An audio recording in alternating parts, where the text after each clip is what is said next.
जिन्हें त्रिशंकु कहा जाता है। और इन्होंने विश्वामित्र जी की बड़ी सेवा की और विश्वामित्र जी ने इन्हें कहा कि वशिष्ठ जी ने यज्ञ आदि जो करते हैं सब ब्राह्मण वहाँ आते हैं, लेकिन मैंने यज्ञ किया इसमें कोई ब्राह्मण नहीं आए। और विश्वामित्र जी को क्रोध आया और क्रोध में उन्होंने कहा मैं एक नई सृष्टि बनाऊंगा। और नई सृष्टि को जब बनाने लगे तो उन्होंने भालू को उत्पन्न कर दिया, उन्होंने भैंस को उत्पन्न कर दिया। और हम अपने बच्चों को भैंस का दूध पिलाते हैं। ये क्रोध में उत्पन्न हुए जीव, भालू, भैंस और उड़द की दाल, कुलथ की दाल, लाल मलका, ये सब क्रोध में उत्पन्न हुए हैं। और इसे खाने के बाद प्राणी को क्रोध आता है, तमोगुण हो जाता है। इसलिए यज्ञ आदि में लाल मलका, उड़द की दाल, यह सब निषेध है। बैंगन यह भी क्रोध में उत्पन्न हुआ, इसलिए बैंगन का जो सेवन है, यदि हम कोई व्रत करते हैं, नवरात्रि आदि या कोई श्रावण का महीना, इन महीनों में वस्तुओं का सेवन नहीं करना चाहिए। क्योंकि जो बैंगन का बीज है ना, हमारे शरीर में 1 माह तक रहता है। और जैसे हम गंगा जल का पान करते हैं ना, तो हमारे शरीर में 1 महीने तक गंगा जल रहता है, 1 साल तक। और यमुना जी का जल 6 महीने तक हमारे शरीर में रहता है। और सरस्वती का जल 3 महीने तक हमारे शरीर में रहता है। और हम गंगा जल का यदि पान कर रहे हैं तो उस पान करने से, आचमनी से हम 1 वर्ष तक पुण्य को प्राप्त कर लेते हैं। इतनी शक्ति है भगवान के पावन जल में, जिसे ब्रह्म जल कहा जाता है। इसलिए आचमनी क्यों लेते हैं? पंडित जी ऐसा कहें कि पहलो जजमान पूरा गिलास जल पियो, लेकिन 3 आचमनी देते हैं, थोड़ी थोड़ी। वो इसलिए देते हैं कि जल कंठ तक रहे। और यदि जिस दिन हृदय में उतर जाएगा ना, फिर आचमनी लेने की जरूरत नहीं है। आचमनी तब तक ही चल रही है कि जब तक कंठ में विद्या है। हम भी तब तक ही प्रवचन कर रहे हैं कि जब तक कंठ तक ज्ञान है। जिस दिन हृदय में उतर जाएगा तो फिर वाणी नहीं बोल पाती। यही ज्ञान है, यही सत्य, यही भागवत है।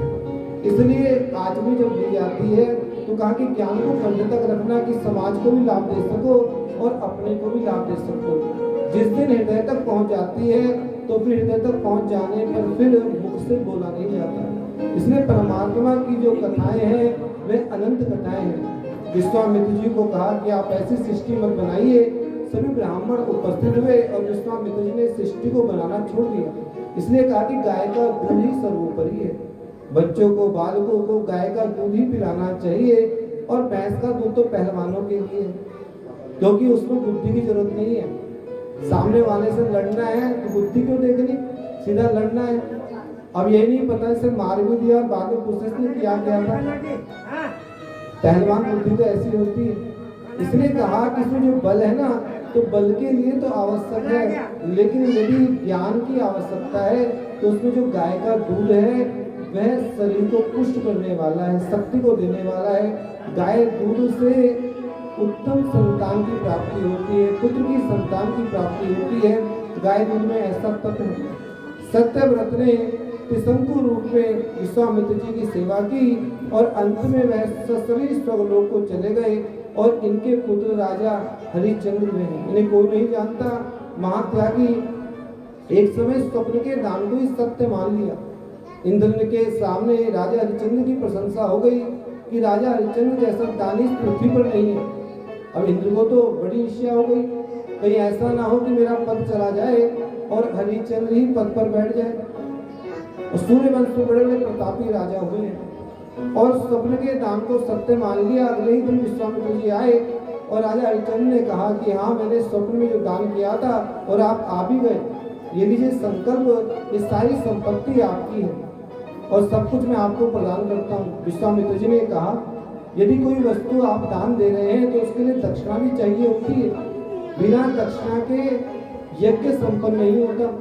और दान भी जब देते हैं वस्तु का, अन्न का, वस्त्र का, तो बिना दक्षिणा के नहीं देते। इसलिए दक्षिणा तो देनी होगी। लेकिन हे राजन, अब तुम कुछ भी नहीं ले सकते क्योंकि सारी संपत्ति तो मेरी हो गई। इसलिए दक्षिणा की सांगता तो करनी होगी, तभी आपका दान लगेगा। और यहाँ पर राजा हरिश्चंद्र ने अपने को बेच दिया चंडाल के यहाँ और अपनी पत्नी उन्हें ब्राह्मण के यहाँ भेज दिया। और ब्राह्मण के यहाँ दासी के रूप में सैव्या कार्य कर रही है और स्वयं राजा हरिश्चंद्र काशी में रह रहे हैं। क्योंकि काशी नगरी कौन है? भगवान शंकर के त्रिशूल पे टिकी है काशी। चाहते तो पूरी पृथ्वी राजा हरिश्चंद्र की है, लेकिन जब दान को दे दिया तो काशी नगरी ऐसी है कि जो पृथ्वी का हिस्सा नहीं है, क्योंकि भगवान शंकर के त्रिशूल पर टिकी है काशी। और वहां पर जाकर के राजा हरिश्चंद्र वहां चंडाल के रूप में रहने लगे। और जो भी कोई आता तो कहा कि सब बिना करके न जले, यदि सबको जलाना है तो कर तो देना पड़ेगा। एक समय सैव्या के पुत्र रोहिताश्व को सर्प ने डस लिया। वह पुत्र को लेकर के आई, और पुत्र को लेकर के आई तो देखा कि शमशान भूमि में मेरे पति हैं। राजा हरिश्चंद्र कहने लगे कि देवी, यदि सबको जलाना है ना तो यहाँ पर कर देना होगा, क्योंकि बिना करके कोई सब नहीं चलेगा। और इस पर सैव्या रोने लगी कि आपने स्वप्न के दान को सत्य मान लिया और सब कुछ दे दिया। आप स्वयं चक्रवर्ती राजा, आप काशी में शमशान भूमि में सेवा करते हैं और मैं दासी के रूप में रहती हूँ, मुझे इसका कोई कष्ट नहीं। लेकिन आज आपका पुत्र जिसकी मृतदेह को लेकर मैं आई हूँ और आप दृढ़ होकर खड़े हैं। और यहाँ पर राजा हरिश्चंद्र कहने लगे कि हे देवी, तुमने मेरा बहुत सहयोग किया। पत्नी कौन है जो पतन से रोके? धर्म और आगे लग जाता है कि धर्म के मार्ग पर ले चले, और पतन से रोके से धर्म पत्नी है। और पति कौन है? रक्षक।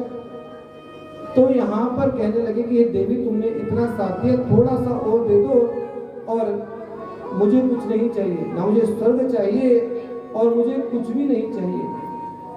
सैव्या कहने लगी कि आपने कितनी परीक्षा को दिया है, यदि आप कर ही चाहते हैं तो अपनी साड़ी के पल्लू को फाड़ने को तैयार भी, कि इतने में ही धनराज प्रकट हो गए। भगवान नारायण प्रसन्न हो गए और कहने लगे, हे राजा, हम तो आपकी परीक्षा को ले रहे थे। जब सोना अग्नि में जलता है, तपता है, तो चमकने लग जाता है।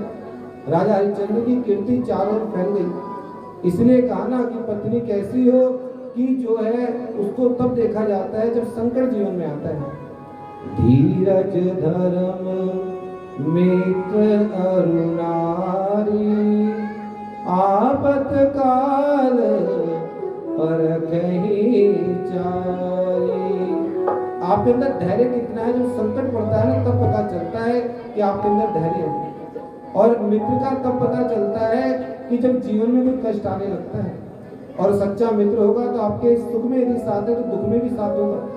और पत्नी भी वही है कि जो हर परिस्थिति में पति के साथ हो। और नारी का जो चरित्र है, उस चरित्र को हम सीता का चरित्र कहते हैं, क्योंकि हमारी जो भारत की धरती है ना, ये धरती बड़ी पवित्र है, महान है। इसमें बड़ी बड़ी साध्वी रूप में नारियों के चरित्रों की गणना हम करते हैं।